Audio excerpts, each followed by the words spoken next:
Ganito kayo mananalangin. Ama naming nasa langit, sambahin nawa ang pangalan mo.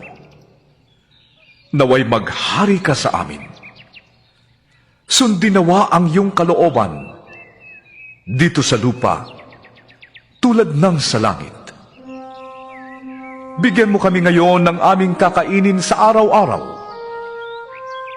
at patawarin mo kami sa aming mga kasalanan tulad ng pagpapatawad namin sa mga nagkakasala sa amin.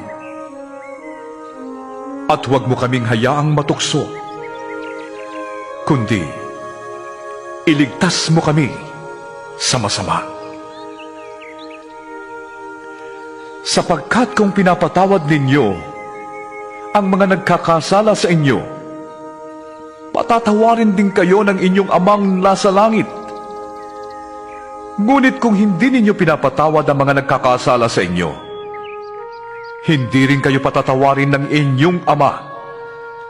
Kapag kayo'y nag-aayuno, huwag kayong magmukhang malungkot na tulad ng mga mapagkunwari. Hindi sila nag-aayos upang malaman ng mga tao na